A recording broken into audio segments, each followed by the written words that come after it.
What is going on, everybody? We are back for another episode of the ABJ Podcast. Full disclosure: this one is an early bird special. I'm recording this one at 6 o'clock in the morning because dedication. This is our second international guest. So we had James on from England, and now we have our first Australian guest on the podcast. And a lot of people are thinking it's Raz, right? No, it's not Raz, not yet. This is Sam Evans. He's an artist from Australia. Found him on Instagram just randomly, reached out, said, "Hey, can you do a podcast?" He said, "Sure." His art is so cool. It's so wrestling inspired pop culture. If you are listening to this on the audio side of the podcast, I do recommend heading over to the YouTube side and giving it a watch, because as the interview is going to be going, I'm going to be popping up his art on the screen so you all can see what we're talking about, or maybe stuff that just kind of is going to pop up while we're speaking, while we're having a conversation. Definitely check out his art. All his links will be below. Instagram, all of anywhere you can find him, I will have that in the links below. Also, check out the links below to follow me on all social media. Grab some merchandise. We have t-shirt designs and a bunch of cool stuff. So I appreciate all the support you guys have been giving. If you want to see these episodes early, we air them all the time via Discord, where you can, if the day I'm recording it, I will put a post out saying, hey, you can hang out backstage and watch the interviews live, or you can watch them early on Patreon. You join in for as little as $1. It helps the podcast keep going. And it helps pay the bills here. So let's get into this interview. Super excited for this one. Without further ado, really bring in Sam Evans of Sam Evans Art. G'day, Anthony. How you going? Well, I'm doing great, man. I'm super excited for this one. I don't even know where how, like, it's the power of social media. Sometimes people say, right, like Instagram and social media is a joke. You don't get seen. I randomly come across your page, I guess, because my algorithm is so flooded with professional wrestling. I'll put the first photo up right now. This is the first one that popped up on my timeline. And it warmed my heart. As a giant Shawn Michaels fan, seeing that boot hit that dumb Bret Hart in his face just makes me so happy. But yeah, that's the first one I seen, and I'm a huge Shawn guy. I will be honest. There's a lot of good Bret Hart. If you're a Bret person, there's a lot of good Bret Hart post art out there. There's him in a gym in like backstage promo bits. There's a lot of good stuff. But yeah, so I seen the art. And I literally just sent it to a bunch of people on my list. And I was just like, must follow page, follow it. I didn't know where you were from. I honestly thought, first seeing it, I thought you were from Pennsylvania, because there's a lot of Rocky art as well, too. So I seen all the wrestling and the Rocky. I was like, this guy's got to be from Pennsylvania. This is, and then we start talking, and no, you are from Australia. I'm from the 80s. Yeah, I love it. I absolutely love it. So how long has art been always something you've been passionate about and something you've always done? Yeah, always been painting, and my whole life drawing, painting. Even when I was a kid in school, I used to draw like King Kong Bundy and Hogan, stuff like little cartoon stuff. So I don't know where drawings are now, but I did. So you've always been more leaning towards the wrestling side of things as well? Back when I was a kid, but then no, for a long time I just painted like just whatever, like strange sort of stuff, and then sort of got away from that, and then just started painting. I did like a wrestling paint. I would say around 2018 I did the first one, and there's a couple of wrestling pages that shared it, and it kind of blew up a little bit, and I've just been going since then the whole time, just wrestling, or just that nostalgic sort of vibe, you know what I mean? Like back from the good old days, the era. Well, yeah, they're like, and then I like how you mix some humor into your painting too. So another one we're gonna pop up here is a legendary wrestling story that you've capsulated in a painting, but threw a little humor in because of the police officer who's coming up to the car is the Big Boss Man. So if you know the story, this is where kayfabe, where they say the first shot at the death of kayfabe happened right here, where King Kong Bundy and Iron Sheik are driving down after leaving a show. The car is full of drugs. They're both high and drunk, and they get pulled over, and it makes news because they're two professional wrestlers who got busted together, one bad guy, one good guy, and they get busted with a car full of drugs. And Sheik and Hacksaw is all USA, you know, as Yeah. well. It's like, Yeah, Super USA and Iron Sheik was definitely not. So that's a great one there. So I do love how you add the humor in as well of it. So what would you consider your style? It of what kind of style of art would you consider most of your paintings? Like the Bret Hart one we put up, or with Sean kicking him in his stupid head. that's more of like I call that my palette knife style when I'm doing that stuff.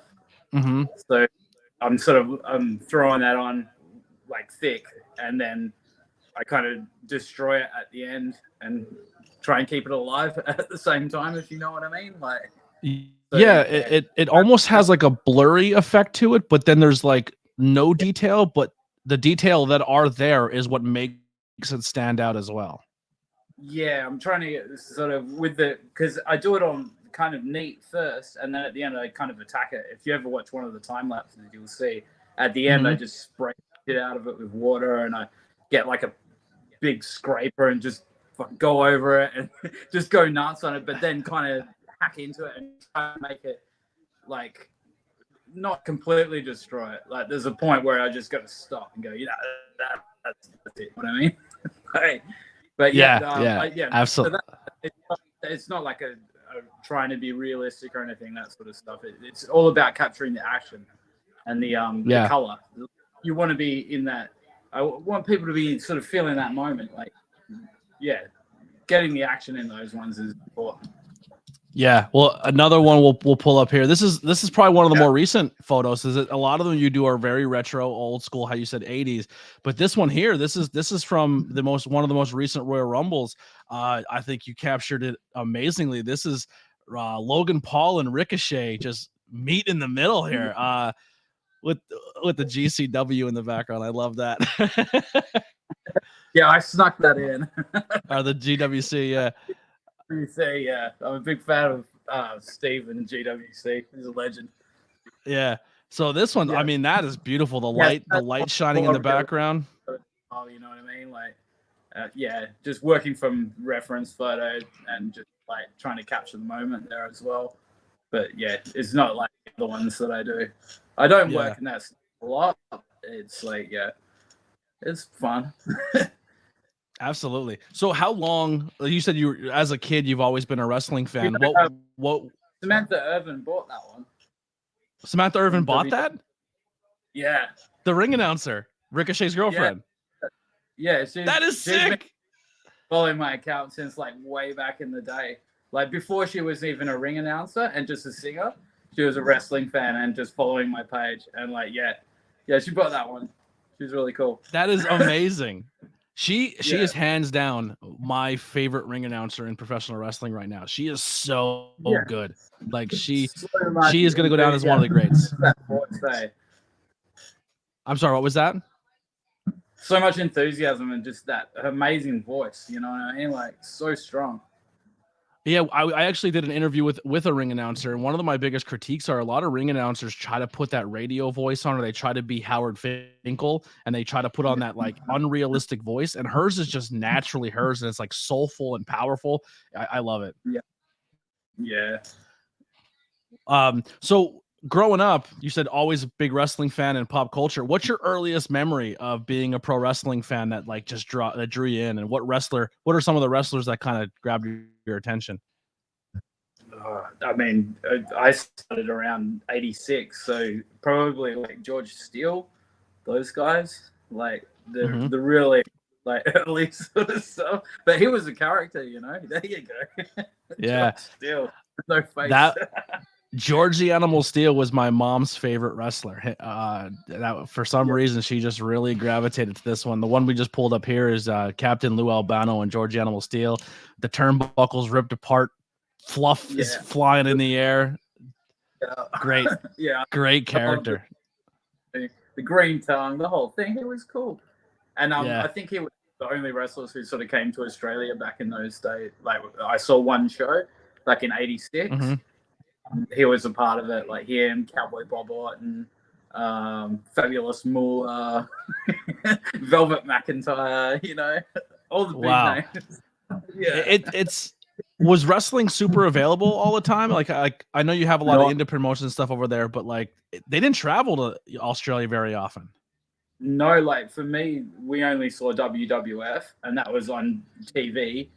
Like, okay, yeah, like, yeah. I've seen 3 wrestling shows live in my life. You know what I mean? Like, Yeah. yeah. And one of them, How close are you to Elimination Chamber coming up? yeah, I'll be getting tickets, I think. Perfect, Yeah. perfect. You know, you start painting stuff. Like, hey, listen, wrestlers, comp me. I'll give you a painting. Yeah, I'm thinking about doing like a show or something around it. Like, but I've just got to figure it out because I it's definitely the whole would cash in on it. illness as well. You know what I mean? Like, I don't know. Like, you know, they got the whole intellectual property thing. Yeah, but I think in these aspects, it's like you're not really like it's still your creation. I don't know how it works, but it's so wacky. Like sometimes I'll make like a logo that's like a spoof of a logo, and then they'll be like Yeah, they'll flag it. And I'm like, it looks it, but it's not. Like you can't like there's yeah, parody law. Like you're allowed to do this. Like yeah. And I'm all the way in yeah. Australia, so come and get me. Yeah, Australians don't give a shit about anything. They're just like, bring it on. Do you see what we live with? We live with the most dangerous animals on the planet. The only painting I'm shocked that you haven't made. No Steve Irwin paintings. I'm just saying. I feel like if you're from Australia, that's like your national hero, right? Like he's on money and stuff, right? Like he's on your flag now. Yeah, sure. No, I think King Charles at the moment. He'll be coming to. And the Queen was the monarchy. Fuck's sake. Get rid of all of them. It should just be Steve. Put Steve on everything. Should be. You should do a painting of Steve Irwin and Skinner. Crocodile Dundee. That's what it should be. Another one here. Huge fan. Not a huge fan of Hogan himself, but growing up, when I think Hogan, besides being in the ring, Hogan's iconic moments for me are his promos, right? The promos are what stands out. Him standing next to Mean Gene. I mean, this is beautiful. Mm-hmm. Thanks. Now this one here, this has a lot more detail into it. You're not really, like how you said, you're not really attacking this one. Yeah, no, it's more going for trying to be a bit realistic here, you know. Yeah. Now, do you have a preference on what you prefer over? Like, do you like doing the more attacked ones, or do you like doing the more realistic? And then you also have like the ones in your background there, which almost like the cartoon style. Yeah, they're like the kind of giant Where's Wally style sort of things. Probably, I would say the attacking is my favorite at the moment, because I'm just doing a lot of it, and I've found my groove with it at the moment. Like with the finishers ones I'm doing at the moment, like I'm excited about each painting. I can't wait to like do it, and I want to try and capture that movement and moment, and so those are really, really good. I'm enjoying those. Yeah. So have you ever, one of the questions I was going to ask, you kind of already beat me to one of them, but have you ever had any other commissions or from people like maybe relatives or from other wrestlers or wrestlers themselves who are like, hey, I really like this. Can you do one for me? Yeah. Like back in the day when I first started, well, not a commission, but, Kyle O'Reilly. Yes. Yeah. He bought like, a whole bunch of paintings straight up. Like when I had British Bulldog and Bulldog and Bret Hart, he bought that one and another one, and I think he's been back and bought others before, and other wrestlers. And think, dude, Kyle O'Reilly's the man. He's one of my favorites. Hopefully recovering from neck surgery. Hopefully he comes back soon. I'm kind of hoping he's part of this new angle that Adam Cole's doing. Yeah. Commission from wrestlers. I'm trying to think here. I'm sure there is, but I'm drawing a blank. Yeah. Well, I'm glad Kyle O'Reilly stood out. So, So besides the wrestling stuff, like you do a lot of pop culture. What are some of your favorite movies that you like to capture? Rocky, Star Wars, definitely a bit of the sci-fi stuff. Cool. Generally anything from the 80s, action 80s stuff, like Bloodsport, classic. you know. Um, yeah, just anything that takes. Oh, Pulp Fiction. Yeah, there you go. There's actually a few. So my two favorite movies you actually captured. You got Pulp Fiction with that one. I believe there's another Pulp. Here's another. This is them at the diner. Yeah, talking about right before the movie starts and concludes. That's there, but also another great diner scene here. Got some Goodfellas. Oh yeah, Goodfellas, such a classic. Love that. I like the guy in the background that just got the shit kicked out of him when he got beat up with a gun. Yeah, I did that series of 5 paintings, like the whole scene. So it was like a whole thing, and like where he starts and then walks over and he's like smashing him with the gun and shit. How long does it usually take for you to complete one of these? It just depends how many details. I mean, something like that I could do. I think I would have done those in a day, like those two. Yeah, because it's so rough and ready. But something with the realism style, it could take me up to a week of just like a couple of hours here, a couple of hours there. Like I'm pretty active with it. I can't sit there for 10 hours just focusing. It's too hard. That's what I do. My biggest thing is when I start doing art or if I draw or I doodle, it's just quick. I just go for it. Like I don't put, I can't because my ADD does not let me stay long enough to do art. So I just quick and get it done. Yeah, but that's why I like this. Why? Because I'm probably on the same sort of wavelength there, and it's like the quick stuff's the best. Like where you're just working, get it out, and then it's done. I'll try another one here. Here's a Brett one, but the double turn, Austin bleeding. Now you did this one. I looked on the website. You did that from like a few different angles. You have that from the side. Yeah. So do you like put the matches on and kind of like freeze frame a shot, or is that off memory? No. I'm screenshotting the shit out of it. Like I'm watching matches, and when I'm watching a classic, I'm just screenshotting on my phone, like waiting for the moments that sort of I can see a painting in. Yeah. Now, do you want like to get in the mood of the painting? Do you have like wrestling playing in the background, or are you a music guy, a podcast guy? Like, what do you do to get in the vibe? No, I have classical music on when I'm painting. Classical music. All right. It's the only thing because it just doesn't interrupt me. Like if I was listening to a podcast, it's too much. It gets in my head. But I've got classical on. It just flows, and I get it like classical radio, and then I get a little news update every hour, and then just keep going away. Now, when you do these paintings, are they just a one-off? Like if you paint it, someone buys it and it's gone, or do you do prints of painting as well? Like I know like some of them there are prints of. Yeah, there's only really prints of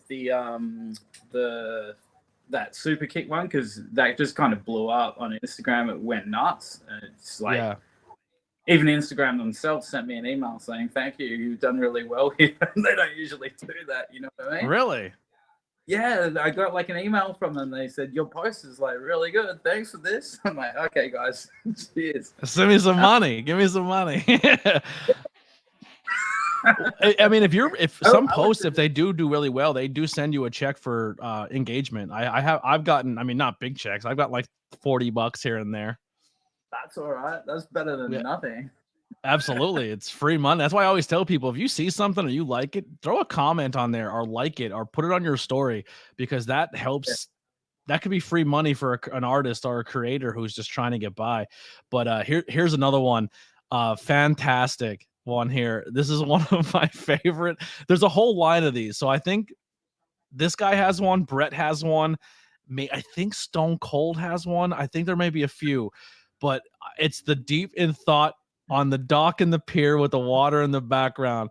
The Macho Man with the title. Like this is the most funniest, most random photos of Macho Man, and you painted it. It's one of my favorite. Like that's on a t-shirt I want to buy. It's one of my favorite shots. It's just so random. Like I don't know. Because I don't expect Macho Man to ever sit and like take in nature, because I feel like he's just running around like a psychopath screaming. So him like sitting in the water, just be like in deep thought, makes no sense to me. But you got. I'm gonna do a little rapid fire here. Tons of Macho Man. You got him and Steamboat. Great one there. Where's him and this is more of a realism one, but him and Miss Elizabeth. Yeah, that was a special moment. That one always brings a tear to my eye. Yeah. Him coming off the top rope. This is one of those attacked ones where they just kind of going at it there. That's a great one. And I think that's the only other Monch. Oh, here's the Brett one from the other. Oh, no, I'm sorry. Here's another sharpshooter, but this is the most famous sharpshooter right there. Earl Hebner's already 1 foot in his car in this painting. He's ready to run out the door. I met Earl 2 or 3 times, and it's the only conversation I've never had with him because I feel like it's been beaten out of him so much. I never even bring it up. I'm just like, I don't care. The only time I ever said, I was like, hey, you did the right thing. I'm a Sean guy. Thank you. Have you had it on the?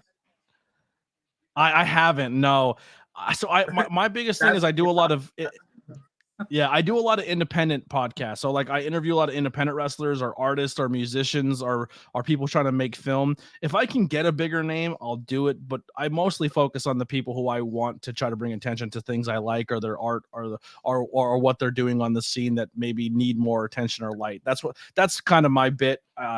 Everyone chases the names or they pay a couple $100 to get a legend to come on their podcast, and the legend doesn't care. He's just getting his money and leaves. You know what I mean? I try to do a little bit of a different angle, you know? Yeah, I got you. Now besides the movies and wrestling, do you ever like go into like musicians or like watching a concert and pulling a scene from an old concert or something like that? Yeah, I've done some music stuff. Some of my favorite musicians, like big Nick Cave, and I don't know if you even know Nick Cave. Big who? Nick Cave. I'm not familiar who that is. No, he's like an Australian singer. But okay, I've done a few paintings of him, and just other musicians and stuff. Now, is your art your full-time gig, or do you have is it more of a hobby that makes you money on the side, and you do something else on your normal time? Like so, there was a time where I was doing it full time, and I'm back working again now. But it just depends on the situation. I mean, it's good to have a full-time gig, money coming in, and then the art just be the passion. Yeah. When I've relied on it as income, it can affect the art and make you a bit stressed. And it's like you just sitting there going, all I want to do is sell. You know what I mean? And that's I'm literally in that wave now where I kind of risked it for 2 or 3 years with not working a full-time job and just kind of chasing the dream, and then now I'm going back to the workforce and I'm going to do this on the side, and it's just like I'm stressed. I'm freaking out because I don't want to go make good money and then lose my passion. I don't like that's my biggest fear is I'm going to go and be that 9 to 5 time clock and then just be like, well, the money's here. I guess this is what you're supposed to do. I can't grow up and talk to people. You know what I mean? Like I got to be an adult. Like I want to make art. This is what I like, you know? Yeah, it's the I think we just need a bit more balance in society. This whole 40-hour week thing is not like I'm doing it, but it's not for me. It's fucking I hate it. I fucking hate it. I want to make my version of art. Like maybe give me like 3 days, 4 days work or some shit, but not like I need because making art is kind of work as well. So I need I don't know, at least 2 or 3 solid days a week where I can do that shit, and then I'll make money from it. But if I'm not doing it, I ain't gonna make no money from it, am I? Because I'm working. You know what I mean? I can't sell it to anybody.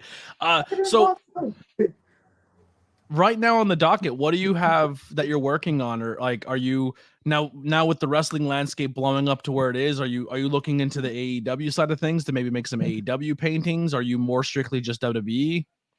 Not really. I don't have AEW here in Australia. I'd have to pay some subscription to watch it. So I honestly don't watch a lot of new wrestling. Like most of my stuff is just a nostalgia trip. Yeah. So it's like, I'm not out there trying to be like the next Rob Schamberger or I don't know. You know what I mean? Like I don't want a full-time gig fucking painting wrestlers from the new lineup. I don't even know who they are. Like I just want to. I more enjoy just telling telling my story and what I appreciate. You know what I mean? Like, I think that's more important. Like, of course, if WWE rings me up tomorrow and says, "Come pay these dudes," and I'll do it. But like, begrudgingly. You're like, I don't know who this guy is. What the hell's a Roman Reigns? I don't want to take Rob Schamberger's job. You know, he's happy. He can have. Is there a wrestler that you really enjoy painting the most? Like you just feel like you really attach yourself to them, or you love grabbing their essence and then painting it? Yeah, that's got to be Randy Macho Man Savage for sure. Yeah, like, yeah. I actually, as we're talking, I did find another Macho Man one. Did you see? Oh yeah, there you go. That's where I start throwing the glitter around. I mean, these ones, the photos never translate. These ones in real life are like the most special thing that I do. But I haven't done one for years. Like, yeah, when you see them and the lights on them, those glistening fucking robes, it's like, yeah, Savage at his best. That's my favorite era of Savage, was the like sort of early Savage when he had the robe, Elizabeth, like, yeah, that's some golden era stuff right there. Have you ever done any Sherry, like Sensational Sherry or Luna Vachon? Yeah, a little bit of Sherry. I feel like a Luna one would be cool because you could do like the attack of her face, but then have like the veins all like really defined. Oh yeah. She would be good for one of those sort of white backgroundy attacky ones. Yeah. I was just before, like, probably you know, Kevin Sullivan and Woman. Yeah. Yeah, I was looking at a picture of them. I was like, oh, that would be perfect for one of those because they're just such characters. Yeah. Some other ones here. One of my favorite. And I mean, I gotta say, this painting is perfect. I mean, it doesn't get any better than that. You got Mr. Perfect himself, the bust of him. And I seen you did one on like smaller cards, like you do them on like, instead of a full canvas or like smaller canvases, you do them on there as well, almost like mini ones. At the beginning of the year, I bought like a bunch of these mini canvases, and I was just messing around with them and having to go at that. Yeah, it was fun, but I didn't do many. I've still got a big bag of these mini canvases. I feel like they'd be good ones. You bang them out and just kind of put them up there, and I feel like they go quick, you know. Yeah. Another one, backstage interview guy, one of my favorite guys back in the day, just one of the best manager of all time, with one of my favorite wrestlers of all time. You got Bobby and Rick Rude there. Another Rick Rude here to show off. You got him breaking the Ultra Warrior's neck, that piece of garbage. Not a big Warrior guy. Yeah, that was from the cage match. Mm-hmm. Well, that's what I took it from anyway, but not the actual picture. I kind of changed it about because the original picture I worked from there was just Rick Rude doing the old what's his finisher called again? Oh my goodness, sorry. Why am I drawing a blank here? Rude Awakening. The Rude Awakening. Rude Awakening. Oh my goodness, if we would have went off air not saying that, we would have you're canceled. Get it, both of you quit. He's doing the Rude Awakening, but it was on some other dude. But then I like changed it up, made him Warrior, and it's like, yeah, I like that. Yeah. Well, the Rude ones would be cool too, because like his pants are always what catch you, right? So you have his like the airbrush pants of like somebody on his toe. It's like a double piece of art almost. Yeah, exactly. Yeah. Another one of my favorite guys growing up, Razor Ramon. That's a great one here. The late great Scott Hall, Razor Ramon, and my favorite match of all time. I watched this match as a kid when it came out probably 100 times. The ladder match, such a cool angle, the down shot, and then you had a really good one of Mission from Brazil. That one from Brazil. Yeah. He's like a journalist. His name is Jack Nikas.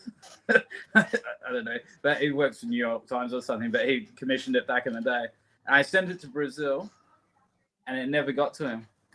And then I had to paint it. Someone's probably like, nope. Yeah, I'm keeping that. Like 6 months or something. This is probably during COVID stuff. And then so I painted it. I was like, I'll just paint it again and send it to you. So I painted it again, and then the original came back and like arrived on my door like after I'd sent the other one. So I painted that one twice. Is that something you've ever done before, where if someone commissions a certain scene but you've already done it, is it something where you're like, well, I've already sold that piece, I can't do it again because it's already been sold, or would you do the same shot again? No, there's some that I'll do again. There's like the one you pulled up before, the Montreal screw job. The guy who bought that and commissioned it asked if I could just make that a one-off and not paint that again. And like, yeah, all right. So I have. Now, would you do the? So say if I commission you, I want a Montreal screw job. Would you do a different angle of it or a different view of it, and then his is the exclusive? I think it's just that particular exact same painting. I wouldn't do that again. I mean, that makes sense. I could do it with the white background and attack it differently. You know what I mean? But I'm like, I wouldn't do exactly the way that guy requested it, just out of respect. Yes. Have you ever done a shot where you've done a painting and then, like, for example, like this one here, like you've done the Ric Flair doing the promo, like this is the iconic one here, but have you ever painted that and then be like, I kind of want to do the attack version of this? Like, do you ever do that where you've done multiple of like the same shot? Now, like a lot of what I'm doing now is stuff I've painted back in the past, like the Hogan Warrior where they're standing with their arms up in the air and that sort of thing. Mm-hmm. Like I've done a bunch of times, but now it's like I'm doing it in this new style. You know what I mean? Yeah. Even the Super Kick one itself, I originally, when I did like back in 2018, I did like kind of realistic version of that. And now I'm just going through it again. Another cool Sean one, just putting an idea out there. When he's coming down from the ceiling on the Raptor, like when he's like rappelling into the ring on the way to the Iron Man match, like that would be cool because you can get the whole crowd, like the flash bulbs and stuff. I think that'd be a dope shot. But this is if you what's that? Send me photos. If you need ideas, I'll flood your box. I'm like, yo, listen, this is a good idea. You'll make money on this. I don't mind. There's people who just send me photos and just paint this, and it's like, yeah. And then I kind of like, if I'm sitting there and I got nothing to like think of to paint, and I'm like looking through it, like, oh yeah, that's one. Thank you. Well, have you ever done Hard Times promo, the Dusty Rhodes promo? Nah, there was a guy who had ordered that, but I hadn't got to it. I meant to do it. That's a good one. Yeah, that's definitely a good one. So this one here, I mean, once again, you can take this one moment and pull a different shot of everyone. So there's the one where they could be holding hands like they're good, and then the kick's about to hit, and then you can get the one where Marty's ass is hanging through the window. I did 2 of those. You did 2 of those? Yeah.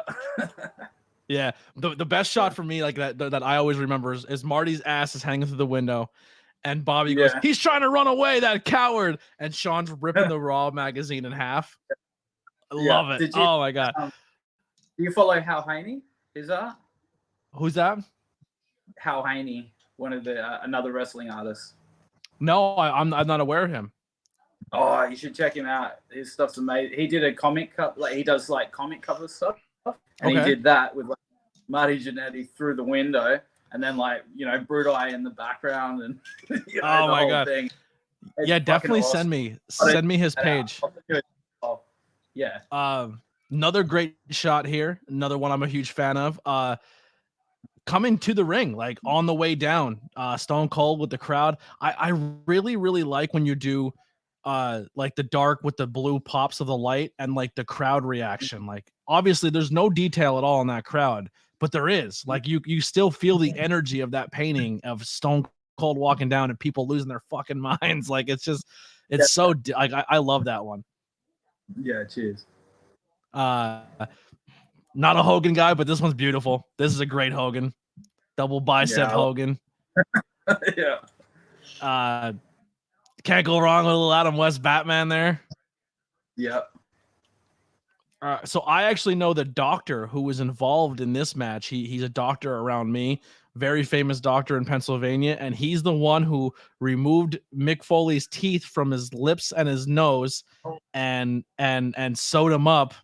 Dr. Frank, but here's the Taker looking down at Mick and Hell in a Cell there.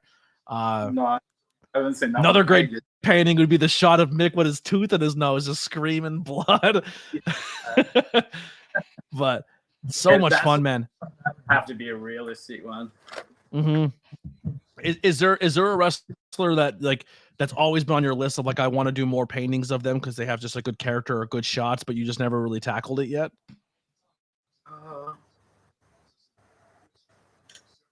No, that's a hard one.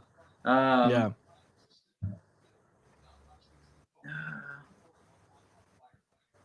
Like they always come across your mind like, oh, like I would love to do more of I'm trying to think of somebody like random I'd say Ric Flair. Like I'd like to do more Ric Flair paintings, but there's just not that many. I don't know. Yeah. I haven't done a lot. The Ric Flair, the bloody Ric Flair would be a cool one where like it's all in his hair. Like, I've done that. Like that in a palette knife style, and it came out pretty cool. So what are you currently working on now that you're like either commissioned or just something that you're just trying to do for yourself or personal? Personal. Well, tomorrow's Saturday, so I'll get stuck into painting. I've got just like in my head the stuff that I want to do. Probably just more of the finishes series. Like I want to do Boss Man doing that side slam thing that he used to do back in the day. So like you're trying to do more finishing move paintings. Yeah, I want to do a whole series of them. Like that's I just awesome. want all the classic finishes, like on time with the figure four,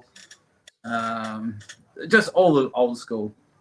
I seen you do the one of Demolition, the Doomsday device where they had them on like the tag team finisher for the LOD from the side sort of thing. Yeah. So many. I'm trying to think of another finish that would be. You did the Stone Cold Stunner. Stone Cold Stunner's there. LOD, yeah, the Doomsday device LOD. I seen the Stone Cold Stunner. Yeah. Yeah. Just all of those capture the movement. Yeah. So when someone commissions you for art, how do your prices range? So if somebody was watching this or looking into it and they wanted to reach out for commissioned art, how does it work for pricing? Is it to go by the size of the canvas style? Generally, I work on 16 by 20 canvases, which are sort of and pricing just depends on the style and the detail. I mean, anywhere from 300 USD to 500 USD, just depending on what it is, plus shipping. Yeah, they're amazing, man. I've never been one to have art on my wall, but once hopefully I get this job, I actually have a job interview later on today. Hopefully I'm back in the game, but I will be definitely hitting you up for some stuff. Another one here warms my heart, but I mean, look at this. Look at that HBK right there. This whole shelf right here, like there's all rest like my HBK figures. I have a whole bunch of them down there. I'm a mark for HBK, but where can people reach out to you? Where can people find you if they want to commission art or just contact you? What's the best places they can do so? Best place is Instagram on the inbox. DMs so Instagram has a thing where if you're not friends, sometimes your messages get hidden, but you are very good at checking those like not friend messages. You were very, very quick with that. Yeah, I'm pretty active on there. Awesome. Anything else that you want to plug or get out of here before I don't want to keep you too long? Got your whole day ahead of you. Stores on Instagram, it's all good. Check it out. Go to the store, buy a painting. Don't buy a painting. Whatever. I don't care. It's. I love it, man. I appreciate your time so much. Please go check out Sam Adams' art on Instagram. It is wildly good. I'm a huge fan of what you're doing. I appreciate your time on the conversation. Figured out the time differences. It was definitely worth the lack of sleep to have this conversation. I want to thank you so much. No worries. Thank you for having me. I appreciate it. Anytime. Make sure you go check him out on Instagram. Follow him. I'll leave you with one more painting here. Doesn't get any better than this. Classic design, smeared across. I love it. Classic WWF. That's going to do it for the ABJ podcast. We'll see you next time. Here's some music by Converse Kid, and we'll see you on the next one.